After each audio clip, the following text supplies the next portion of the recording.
Journée internationale de la femme. Les femmes célébrées pendant une journée. Détente ou formation, que préfèrent-elles? Nous sommes à Lokbaba, dans le 3e arrondissement de la ville de Douala, plus précisément au CMPJ, où s'est tenue la cérémonie de clôture de formation des jeunes filles en customisation des accessoires. Formation qui s'est déroulée du 21 février au 7 mars 2022 et qui a été possible grâce au réseau des jeunes actifs solidaires pour le développement, en abrégé REJAST. Avec à la tête du peloton, mademoiselle Ondoa Ghislaine, présidente de la dite association. Le REJAST, c'est le réseau des jeunes actifs et solidaires pour le développement. C'est une association dont l'objectif est de contribuer au développement du Cameroun en créant, en initiant ou en appuyant les initiatives de développement. Suite à l'appel du chef de l'État à la jeunesse où il nous demande d'oser, je veux que les filles osent. À travers cette formation, nous leur avons donné les moyens et la capacité pour pouvoir oser, pour pouvoir travailler au développement du Cameroun en mettant sur pied des activités génératrices de revenus qui vont non seulement, elles, les aider, mais aussi participer au développement du Cameroun. Cette formation a permis aux apprenants de découvrir un nouvel horizon sur la notion d'entrepreneuriat et de pouvoir s'auto-employer.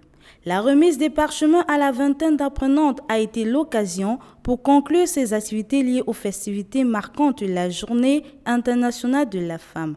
Tout ceci en présence de la représentante du sous-préfet de Douala 3e, l'épouse de monsieur le maire Valentin Boussambo, madame la représentante du délégué de la jeunesse. Après la remise des attestations, les apprenants n'ont pas manqué d'émettre leur satisfaction. La formation au REJAST s'est passée très bien durant ces 2 semaines.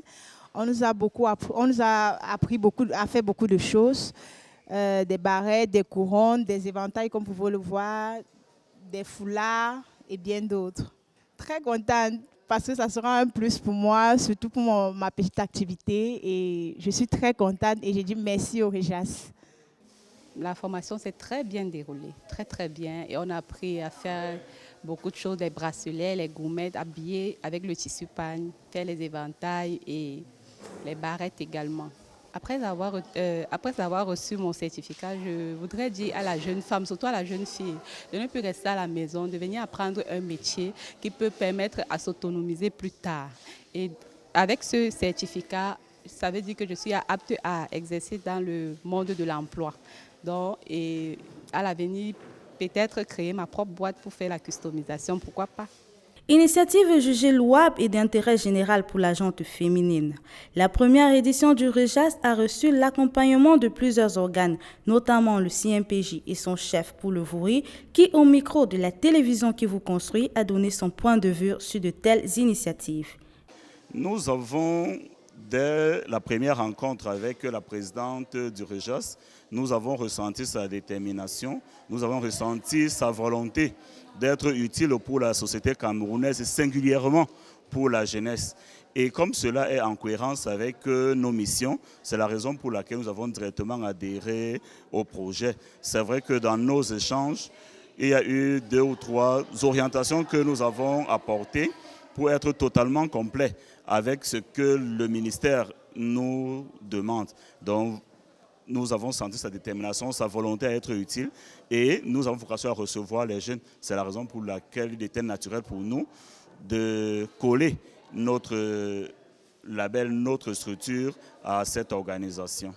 S'il est vrai que dans les années antérieures, les femmes étaient réduites au célèbre adage « soulever les cabas », force est de constater des améliorations sur leur comportement en cette journée, mais également sur le vrai objectif de la Journée internationale de la femme, comme quoi il ne suffit pas de lever les coudes.